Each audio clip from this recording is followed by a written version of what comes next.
তোমার সময়ের মূল্য আছে যুবক। আমি এক বক্তব্যে বলেছি, তোমাদের সামনে আজকেও বলতেছি যে তোমাদের সময়ের মূল্য আছে। তুমি বগুড়ায় বাস করো এই কথা ভুল, তুমি দুয়ারপাড়ায় হামিদপুরে বাস করো এই কথা ভুল। মানুষ কোনো জায়গায় বাস করে না, জায়গা তো জায়গার মতোই থাকে। 1000 বছর আগে এই জায়গা এমনই ছিল, 1000 বছর পরে এই জায়গা এমনই থাকবে, এই জায়গার কোনো পরিবর্তন হবে না। এর উপরেই কিয়ামত কায়েম হয়ে যাবে। অথচ এই জায়গাতে মানুষ আসছে চলে যাচ্ছে। তাহলে মানুষ জায়গায় থাকে না, মানুষ সময়ে আসতেছে, সময়ে যাচ্ছে। তোমার জন্ম থেকে তোমার মৃত্যু পর্যন্ত যে সময়টা, এই সময়ের মধ্যে তুমি বাস করো। তোমার জীবনের অপর নাম হচ্ছে সময়। ওয়াল আসর, সময়ের কসম, ইন্নাল ইনসানা লাফি খুসর, নিশ্চয় সব মানুষ ক্ষতির মধ্যে নিমজ্জিত। কেন? সব মানুষ সময় নষ্ট করে।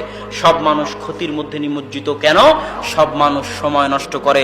সময়ের অনেক মূল্য আছে যুবক। তোমার সময়কে তুমি যখন দাম দিবে না, তখন দুনিয়াবাসী তোমাকে দাম দিবে না। তুমি যখন তোমার সময়কে দাম দিবে না, তখন দুনিয়াবাসী তোমার সময়কে দাম দিবে না। তুমি যখন তোমার সময়কে দাম না দিয়ে অন্যের ক্রিকেট খেলা দেখো, তোমার সময় কি এতই অমূল্যবান যে অন্যের ক্রিকেট খেলা দেখতে হবে? সে এসে তোমাকে দেখুক, এর নাম হচ্ছে আত্মমর্যাদাবোধ। যে আমি কেন তাকে দেখব, সে আমাকে দেখুক, একে বলে আত্মমর্যাদা। আমি কেন তার অনুসরণ করব, সে আমার অনুসরণ করুক, পারলে এর নাম আত্মমর্যাদা। আমি কেন পাখির জন্য জীবন দিব, পারলে পাখি আয়েশা রাদিয়াল্লাহু তাআলা আনহার জামা পরার জন্য জীবন দিক। আমি কেন শাহরুখ সালমানের জন্য জীবন দিব, পারলে শাহরুখ সালমান আমার নবী মুহাম্মদ সাল্লাল্লাহু আলাইহি ওয়াসাল্লামের অনুসরণ করুক, এর নাম আত্মমর্যাদা। আজকের যুব সমাজ তো জানে না। আমি মাঝে মাঝে দেখলে হতাশ হই।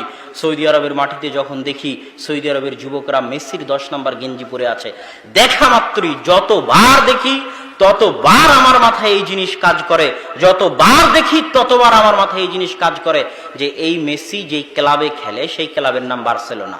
আর এই বার্সেলোনা ক্লাবটা যেই জায়গায় অবস্থিত সেই জায়গার নাম স্পেন।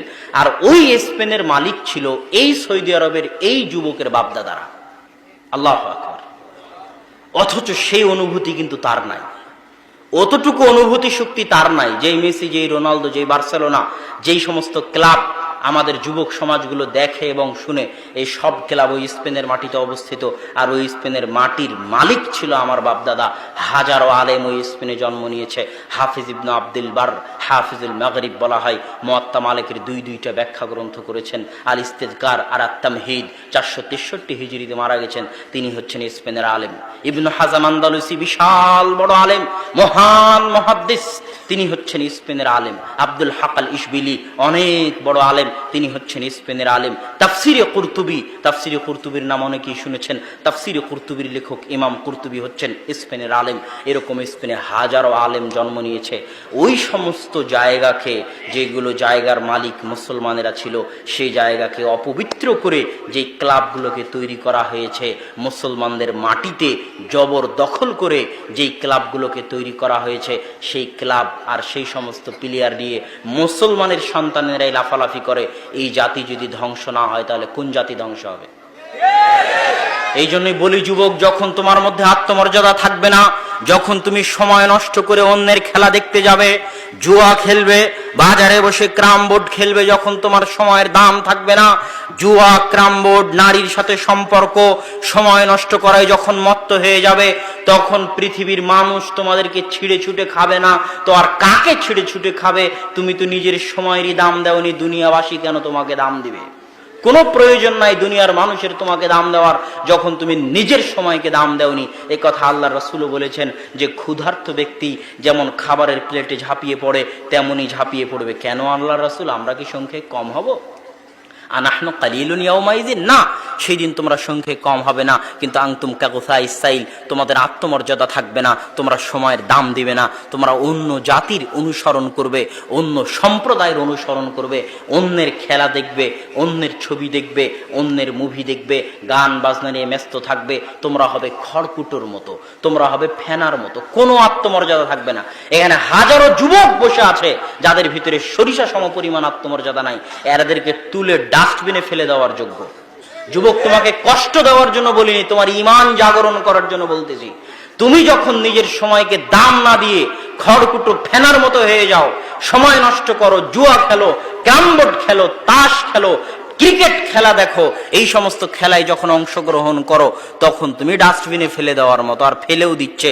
তুমি পদ্মা সেতুর ইতিহাস পড়ে দেখিও যে পাইলের মধ্যে লেবার পড়ে গেছে, ওই লেবারকে তুলাই হয়নি, পাইলের মধ্যেই পড়ে মরে গেছে। এটা বাংলাদেশি লেবার, কোনো চায়না কোরিয়ান নয়। কেন? নিজের সময়কে কোনোদিন দাম দেয়নি, আওয়ামী লীগ বিএনপির রাজনীতি করেছে, সারাদিন মদ জুয়া আড্ডা ক্রামবোর্ড নিয়ে থেকেছে। তো এরা যদি লেবারি না করে তো কারা লেবারি করবে?